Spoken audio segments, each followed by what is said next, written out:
Hello ನಮಸ್ತೆ students, welcome back to anti clock coaching academy. Anti clock coaching academy ಮುಂದಿನ ವಿಡಿಯೋಗೆ ಸ್ವಾಗತ ಸ್ಟೂಡೆಂಟ್ಸ್. ಈ ಒಂದು ವಿಡಿಯೋದಲ್ಲಿ ನಾನು KCET 2019ನ ಕ್ವಶನ್ ಪೇಪರ್ಗೆ ನಮ್ಮ ಶಾರ್ಟ್ಕಟ್ ಟ್ರಿಕ್ಸನ್ನು ಅಪ್ಲೈ ಮಾಡಿ ನಿಮ್ಮ ಮುಂದೆ ಡೆಮೋ ಮಾಡ್ತಾ ಇದ್ದೇನೆ.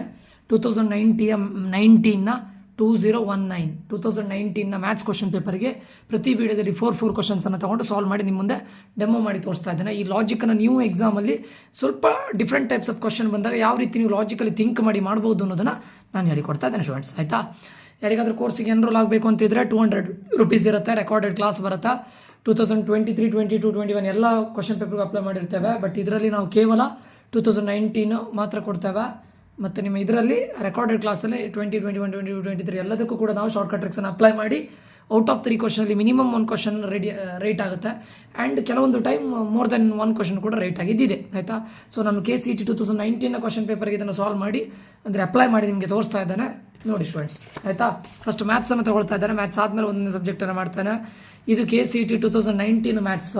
ನೋಡಿ students, the number of terms in the expansion of, ಇದು 2019 4 ಕ್ವಶನ್ 2019 ಇದಾಯ್ತಾ. The number of terms in the expansion of x² + y² to the power 25 - x² - y² to the power 25 after expansion ಅಥವಾ after simplification is 26, 0, 50, 13. ನಾನು ಇದನ್ನು already ಹೇಳಿದ್ದೇನೆ students. ಯಾವಾಗ ಹೇಳಿ, ಹಿಂದಿನ ವಿಡಿಯೋದಲ್ಲಿ ನಾನು ಹೇಳಿದ್ದೇನೆ. ಒಂದು ರೆಸಿಪ್ರೋಕಲ್ ಬಗ್ಗೆ ಹೇಳಿದ್ದೇನೆ, ಇನ್ನೊಂದು ಉಲ್ಟಾ ಬಗ್ಗೆ ಮಾತಾಡಿದ್ದೇನೆ, ಇನ್ನೊಂದು ಎಕ್ಸ್ಟ್ರೀಮ್ ವ್ಯಾಲ್ಯೂಸ್ ಬಗ್ಗೆ ಮಾತಾಡಿದ್ದೇನೆ, ಮತ್ತೊಂದು ಮಲ್ಟಿಪಲ್ಸ್ ಆ್ಯಂಡ್ ಸಬ್ ಮಲ್ಟಿಪಲ್ಸ್ ಬಗ್ಗೆ ಮಾತಾಡಿದ್ದೇನೆ. ನೋಡಿ ಸ್ಟೂಡೆಂಟ್ಸ್, ಮಲ್ಟಿಪಲ್ಸ್ ಮತ್ತು ಸಬ್ ಮಲ್ಟಿಪಲ್ಸ್ ಅಂತ ಒಂದು ನಂಬರ್ ಕೊಟ್ಟು ಆಪ್ಷನಲ್ಲಿ ಅದೇ ನಂಬರ್ನ ಡಬಲ್ ಆಗಿ ಇನ್ನೊಂದು ಆನ್ಸರ್ ಕೊಟ್ಟಿದ್ದಿದ್ರೆ ಪಕ್ಕಾ ಅವೆರಡರಲ್ಲೇ ಆನ್ಸರ್ ಆಗಿರುತ್ತೆ. ಆಯಿತಾ, ಅಂದರೆ ಇಲ್ಲಿ ನೋಡಿ 13 ಇದೆ ಸ್ಟೂಡೆಂಟ್ಸ್, ಇದರ ಡಬಲ್ ಎಷ್ಟು 26. ಸೊ ಇದರ ಡಬಲನ್ನು ಕೊಟ್ಟಿದ್ದಿದ್ರೆ ಅಥವಾ ಅದರ ಮಲ್ಟಿಪಲ್ಸ್ ಅಥವಾ ಸಬ್ ಮಲ್ಟಿಪಲ್ಸ್ ಅಂದಿದ್ರೆ ಇವೆರಡರಲ್ಲಿ ಆನ್ಸರ್ ಆಗಿರುತ್ತೆ. ಇವೆರಡು ಗಾನ್. ಆಯಿತಾ, ಅದಾದ ನಂತರ ಇವೆರಡರಲ್ಲಿ ನೀವು ಯಾವುದಾದ್ರೂ ಆನ್ಸರ್ನ ನೀವು ಮಾಡಬೇಕಷ್ಟೇ ಮತ್ತೆ. ಆಯಿತಾ, ಅದರಲ್ಲಿ ನೀವು ಗೆಸ್ ಮಾಡುವಾಗ ನೋಡ್ಕೊಳ್ಳಿ students. Next, the third term of GP is 9. The product of it's first 5 terms is 9. ಈಗ ನೋಡಿ GP ಹೇಳ್ತಾ ಇದ್ದಾರೆ ಸ್ಟೂಡೆಂಟ್ಸ್. GP ಅಂತ ಹೇಳಿದರೆ ನಿಮ್ಗೆ ಅದರಲ್ಲಿ ಏನು ಬರುತ್ತೆ GPಯಲ್ಲಿ ಅಂತ ಕೇಳಿದರೆ ಕರೆಕ್ಟ್ ಅರ್ಥ ಮಾಡ್ಕೊಳ್ಳಿ. 1, 3, 9 ಈ ಥರ ಬರುತ್ತೆ. 27, 81 ಈ ಥರ ಬರುತ್ತೆ. ಈಗ ಫಾರ್ ಎಕ್ಸಾಂಪಲ್ 1 ಕ್ಯೂಬ್, ಈಗ ಹೀಗೆ 1, 3, 9 ನೆಕ್ಸ್ಟ್ 27 ನೆಕ್ಸ್ಟ್ 81. ಓಕೆ, ನಾನು ಯಾಕೆ ಇದೇ ನಂಬರ್ನ ತಗೊಳ್ತಾ ಇದ್ದೇನೆ ಕೇಳಿದರೆ, ಅದು third term of GP is 9 ಅಂತವ್ರು ಹೇಳಿದ್ದಾರೆ ಅಲ್ವಾ. ಥರ್ಡ್ ಟರ್ಮ್ 9 ಬರಬೇಕು ನನಗೆ ಅಷ್ಟೇ. GPಯಲ್ಲಿ ಏನಂತ ಕೇಳಿದರೆ, ಇದು ಡಿವೈಡೆಡ್ ಬೈ ಇದು ಈಸ್ ಈಕ್ವಲ್ಸ್ ಟು ಇದು ಡಿವೈಡೆಡ್ ಬೈ ಇದು. ಅಂದರೆ ಏನು ಹೇಳಿ, ಸೆಕೆಂಡ್ ಟರ್ಮ್ 3 ಅಲ್ಲ, 3/1 ಮಾಡಿದ್ರೆ ಏನು ಬರುತ್ತೆ 3 ಅಲ್ವಾ. ಅದೇ ಥರ third term divided by second term 9/3 ಮಾಡಿದ್ರೆ ಆನ್ಸರ್ ಏನು ಬರುತ್ತೆ 3. ಅಂದರೆ second term minus first term ಅಥವಾ ಮೈನಸ್ ಅಲ್ಲ, divided by third term divided by second term ಮಾಡಿದರೆ ಆನ್ಸರ್ ನಿಮಗೆ ಸೇಮ್ ಬಂದರೆ ದಟ್ ಇಸ್ ಅ GP. ಕರೆಕ್ಟಾ? ಸೊ ಫಸ್ಟ್ 5 ಟರ್ಮ್ಸನ್ನು ನಾನು 1, 3, 9, 27/81 ತಗೊಳ್ತೇನೆ. ಬೇಕಾದರೆ ಇದು ಕೂಡ ಮಾಡಿ ನೋಡಿ, 3 ಬರುತ್ತೆ ಆನ್ಸರ್. ಇದು ಡಿವೈಡ್ ಮಾಡಿ 3 ಬರುತ್ತೆ ಆನ್ಸರ್. ಸಿಂಪಲ್ ಅಲ್ಲ. ಈಗ ನೋಡಿ, the third term of GP is 9. The product of it's first 5 term is ಅಂತ ಕೇಳ್ತಾರೆ. First 5 term. ಈಗ ನೋಡಿ, ನಾನು ಫಸ್ಟ್ 5 ಟರ್ಮ್ ಅಂತ ಹೇಳಿದ್ದಾರೆ. ಇದನ್ನು 3 to the power of 1 ಅಂತ ತಗೊಳ್ತೇನೆ ನಾನು, ಸರಿಯಾ? ಇದನ್ನು ಏನಂತ ತಗೊಳ್ಬೋದು ನಾನು, ದ ಪ್ರಾಡಕ್ಟ್ ಆಫ್ ಅಂತ ಹೇಳಿದ್ದಾರೆ, ಇಂಟು ಅಂತ ತಗೊಳ್ಬೋದಲ್ಲ. 3 to the power of 2 next ಏನಾಗುತ್ತೆ 3 to the power of 3 next ಏನಾಗುತ್ತೆ 3 to the power of 4. ಕರೆಕ್ಟಾ? 3 to the power of 4 total ಎಷ್ಟಾಯಿತು ಸ್ಟೂಡೆಂಟ್ಸ್? 1 ಬಿಡಿ. 3 to the power of 0, 3 to the power of 0 is 1 ಬಿಡಿ, ಅದೇನು ಪ್ರಾಬ್ಲಮ್ ಇಲ್ಲ. ಎಲ್ಲದ್ರದ್ದು base same ಇದೆ. So ಪವರ್ನ add ಮಾಡ್ಬೋದಲ್ಲ ನಾವು. ಆವಾಗ ಎಷ್ಟಾಗುತ್ತೆ ಇದು 3 to the power of 1 + 2 3, 3 + 3 6, 6 + 4 10 ಆಗುತ್ತೆ students. But 3 to the power of 10 ಅಂತ ನಿಮ್ಗೆಲ್ಲ ಆಪ್ಷನ್ ಇಲ್ಲ. 3 to the power of 12 ಇದೆ, 3 to the power of 9 ಇದೆ, 3 to the power of 10 ಇಲ್ಲ. ನಾನು ಇದನ್ನು 3 to the power of 10 ನಾನು ಏನಂತ ಬರಿಬೋದು ಈಗ, 3 ಸ್ಕ್ವೇರ್. ಈಗ ನಾನು ಇದನ್ನು 3 × 3 to the power of 2 whole to the power of 5 ಅಂತ ಬರಿಬೋದಾ? ಕರೆಕ್ಟ್ ನೋಡಿ. ಯಾಕೆ ಹೇಳಿ, 2 × 5 ಏನಾಗುತ್ತೆ 10 ಅಲ್ಲ. ಯಾಕಂದರೆ ಇಲ್ಲಿರೋದೇನೋ number 10, a to the power of m whole power n ಇವೆರಡನ್ನ ಮಲ್ಟಿಪ್ಲೈ ಮಾಡಿದ್ರೆ ಇದೇ ಬರುತ್ತಲ್ಲ. ಈಗ 3 ಸ್ಕ್ವೇರ್ ಅಂದರೆ ಏನು ಹೇಳಿ 9 ಅಲ್ಲ. 9 to the power of 5. ನಾನು ಅಕಾರ್ಡಿಂಗ್ ಟು ಆಪ್ಷನ್ ಇದನ್ನು ಚೇಂಜ್ ಮಾಡ್ತಾ ಇರೋ ಸ್ಟೂಡೆಂಟ್ಸ್. ಇಲ್ಲಿ 3 to the power of 10 option ಇದ್ದಿದ್ರೆ ಅದನ್ನೇ ಬರಿಬೋದಿತ್ತು. ಬಟ್ ಆಪ್ಷನ್ ಇಲ್ಲ. ಅದಕ್ಕೆ ನಾನು 3 to the power of 10 ಏನಂತ ಬರ್ತೇನೆ, 3 ಸ್ಕ್ವೇರ್ to the power 5 ಅಂತ ಬರ್ತೇನೆ. 3 ಸ್ಕ್ವೇರ್ ಅಂದರೆ ಏನು 9 ಅಲ್ಲ, 9 to the power of 5. That's option. Option B is the right answer. ಸರಿಯಾ? ಡೈರೆಕ್ಟ್ ಆನ್ಸರ್ ಬಂತು. ಇದೆಲ್ಲ ಲಾಜಿಕಲಿ ಥಿಂಕ್ ಮಾಡೋ ಸ್ಟೂಡೆಂಟ್ಸ್, ಅರ್ಥ ಆಯ್ತಾ? ಫಸ್ಟ್ ಇದರಲ್ಲಿ ನಿಮ್ಗೆ ಆನ್ಸರ್ 13, ಇವೆರಡರಲ್ಲಿ ಒಂದೇ ಹೇಳಿದೆ, 13 ಆಪ್ಷನ್ ಅಂದರೆ D is the answer. 4th question ನೋಡಿ students. If modulus of 3x - 5 is less than or equals to 2 ಅಂತ ಹೇಳಿದ್ದಾರೆ. 3x ಮೈನಸ್ 5 ಅಂತ ಹೇಳಿದ್ದಾರೆ is less than or equals to 2 ಅಂತ ಹೇಳಿದ್ದಾರೆ. ಕರೆಕ್ಟಾ? ಈಗ ನಾನು ಅಪ್ಲೈ ಮಾಡ್ತೇನೆ ಸ್ಟೂಡೆಂಟ್ಸ್. ಇಲ್ಲಿ ಎಕ್ಸ್ ಇದ್ದಲ್ಲಿ 0 ಅಂತ ಹಾಕ್ತೇನೆ. ನಮ್ಮದು ಎಸಂಪ್ಷನ್ ಮೆಥಡ್ ಇದೆಯಲ್ಲ, 0ನ ಅಪ್ಲೈ ಮಾಡಿದರೆ 3 × 0 ಏನಾಗುತ್ತೆ? 0 ಆಗುತ್ತೆ. ಸರಿಯಾ? ಇಲ್ಲಿ ಆನ್ಸರ್ ಏನು ಬಂತು? -5. ಬಟ್ ಇಲ್ಲಿ ಯಾವುದ್ರಲ್ಲಿದೆ? ಮಾಡ್ಯುಲಸ್ ಒಳಗಡೆ ಇದೆ. ಮಾಡ್ಯುಲಸ್ ಒಳಗಡೆ ಇದ್ದರೆ -5 ಏನಾಗುತ್ತೆ? ಪ್ಲಸ್ ಆಗುತ್ತಲ್ಲ, 5 ಆಗುತ್ತೆ. 5 less than or equals to 2ನಾ? ಅಲ್ಲಲ್ಲ, ಕಂಡೀಷನ್ ಫಾಲ್ಸ್ ಆಯ್ತಲ್ಲ. ಅಂದರೆ ಎಕ್ಸ್ ಈಸ್ ಈಕ್ವಲ್ಸ್ ಟು 0 ತೊಗೊಂಡ್ರೆ ನಮಗೆ ಈ ಕಂಡೀಷನ್ ಪ್ರೂವ್ ಆಗ್ತಾ ಇಲ್ಲ. ಹಾಗಾದರೆ ಯಾವ ಈ ಕೊಟ್ಟಿರೋ ವ್ಯಾಲ್ಯೂಲಿ ಯಾವುದರಲ್ಲಿ ಎಕ್ಸ್ ಇನ್ಕ್ಲೂಡ್ ಆಗುತ್ತೆ ಅವೆರಡನ್ನೂ ಎಲಿಮಿನೇಟ್ ಮಾಡಿ. ಇಲ್ಲಿ ನೋಡಿ, X value lies between -1 to 9/3 ಅಂತಿದ್ದಾರೆ. ಅಂದರೆ ಇದ್ರ ಮಧ್ಯೆ 0 ಬರುತ್ತಲ್ಲ. -1 to 9/3 ಅಂದರೆ ಗೊತ್ತಿದೆಯಲ್ಲ ನಿಮಗೆ, ಇದು 0, ಇದು -1, 9/3 ಸಮ್ವೇರ್ ಇಲ್ಲೆಲ್ಲೋ ಬರುತ್ತೆ ಅಂತ ಅಂದ್ಕೊಳ್ಳೋಣ. ಸೊ ಇವೆರಡರ ಮಿಡ್ಲ್ ಅಂದರೆ ಮಿಡ್ಲಲ್ಲಿ 0 ಬಂದೇ ಬರುತ್ತಲ್ಲ. ಬಟ್ 0ಗೆ ನಮಗೆ ಇದು ಸ್ಯಾಟಿಸ್ಫೈ ಆಗ್ತಾ ಇದೆ ಆ ಕಂಡೀಷನ್? ಇಲ್ಲ. ಸೊ ಇದು ಹೋಯ್ತು, ಇದು ಹೋಯ್ತು. ಇಲ್ಲಿ ನೋಡಿ -1 till 7/3 ಇದು ಹೋಯ್ತು, ಇವಿಲ್ಲ.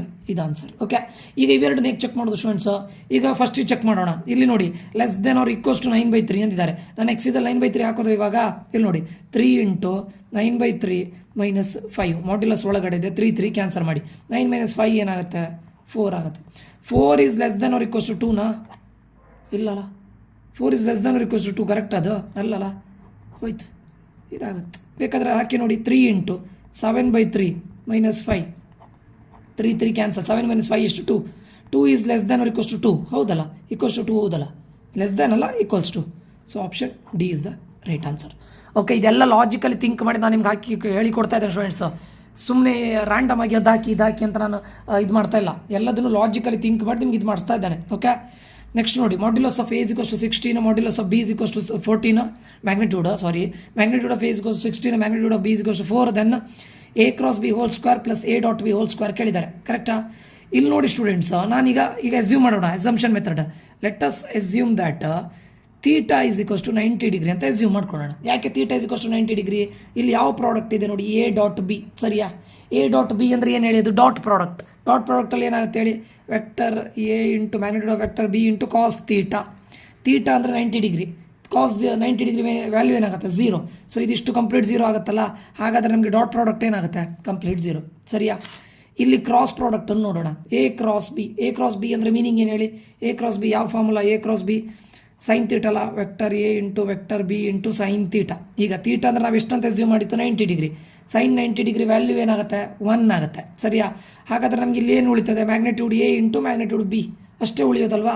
ಮ್ಯಾಗ್ನಿಟ್ಯೂಡ್ ಆಫ್ A ಏನು ಕೊಟ್ಟಿದ್ದಾರೆ? 16 ಕೊಟ್ಟಿದ್ದಾರೆ. ಇಂಟು ಮ್ಯಾಗ್ನಿಟ್ಯೂಡ್ ಆಫ್ B ಏನು ಕೊಟ್ಟಿದ್ದಾರೆ? 4 ಕೊಟ್ಟಿದ್ದಾರೆ. ಸರಿಯಾ? 16 × 4 ಎಷ್ಟಾಗುತ್ತೆ? 64. That is the answer. ಕರೆಕ್ಟಾ?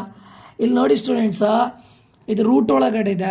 Magnitude of A × B whole square. ನಾವು sine theta is equals to okay A × B ಇದ್ದಲ್ಲಿ ನಾವು ಏನು ತಗೊಳ್ತೇವೆ? ಇಲ್ಲಿಗ magnitude of A × magnitude of B × sine theta ಅಂತ ತಗೊಳ್ತೇವೆ. ಸರಿಯಾ? × ಸೈನ್ ಥೀಟಾ. ಇದೇನಾಗುತ್ತೆ? 0 ಆಗುತ್ತೆ. ಸೊ ಇಲ್ಲಿ ನೋಡಿ ಸ್ಟೂಡೆಂಟ್ಸ್, ಸ್ಕ್ವೇರ್ ರೂಟ್ ಆಫ್ ಇಲ್ಲಿ ಈ ಪ್ಲೇಸಲ್ಲಿ ಇದ್ರದ್ದು ಹೋಲ್ ಸ್ಕ್ವೇರ್ ಇದೆ. ಕರೆಕ್ಟಾ? ಹೋಲ್ ಸ್ಕ್ವೇರ್ ಇದ್ದಾಗ ಏನಾಗುತ್ತೆ ಹೇಳಿ? ಇಲ್ಲಿ ಈಗ ನನಗೆ ಇಲ್ಲಿ ಏನು ಉಳಿತು? ನನಗೆ magnitude of A × magnitude of B ಅದ್ರ ಹೋಲ್ ಸ್ಕ್ವೇರ್. ಆವಾಗ ಸ್ಕ್ವೇರ್ ರೂಟ್ ಕ್ಯಾನ್ಸಲ್ ಆಗಿರುತ್ತಲ್ಲ. ಮತ್ತೆ ನೀವು ಸ್ಕ್ವೇರ್ ಮಾಡಬೇಡಿ. ನೀವು ಮಾಡೋ ಮಿಸ್ಟೇಕ್ ಏನು ಗೊತ್ತುಂಟು? 64 ಬಂದಿರುತ್ತೆ, ಸ್ಕ್ವೇರ್ ಮಾಡ್ತೀರಾ. ಯಾಕಂದರೆ ಇಲ್ಲಿ ಸ್ಕ್ವೇರ್ ಇದೆಯಲ್ಲ. ಬಟ್ ಇಲ್ಲಿ ಸ್ಕ್ವೇರ್ ರೂಟ್ ಕ್ಯಾನ್ಸಲ್ ಆಗಿರುತ್ತೆ. ಸೊ A × B ಅಷ್ಟೇ. A × B ಅಂದರೆ ಏನು? 64.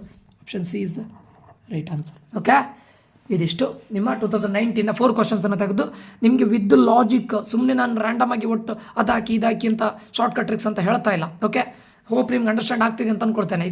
ಇದನ್ನು ನೀವು ಕ್ವಶನ್ ಪೇಪರ್ ಇದೆಲ್ಲ ಸಾಲ್ವ್ ಮಾಡಿದಾಗ ನಿಮಗೆ ಫೈನಲ್ ನಾಡ್ದು ಕೂಡ ಎಕ್ಸಾಮ್ ಹೋದಾಗಲೂ ಕೂಡ ನಿಮಗೆ ಇದನ್ನು ನಾನು ಯಾವ ರೀತಿ ಈ ಥರ ಯೂಸ್ ಮಾಡಿ ಮಾಡ್ಬೋದು ಅಂತೇಳಿ ನಿಮಗೆ ಒಂದು ಐಡಿಯಾ ಬರುತ್ತೆ ಸ್ಟೂಡೆಂಟ್ಸ್. ಆಯಿತಾ?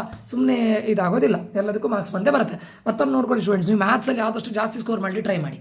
ಮ್ಯಾಥ್ಸ್ ಎಂಬುದು ಸ್ಕೋರಿಂಗ್ ಸಬ್ಜೆಕ್ಟ್ ಅಲ್ಲ.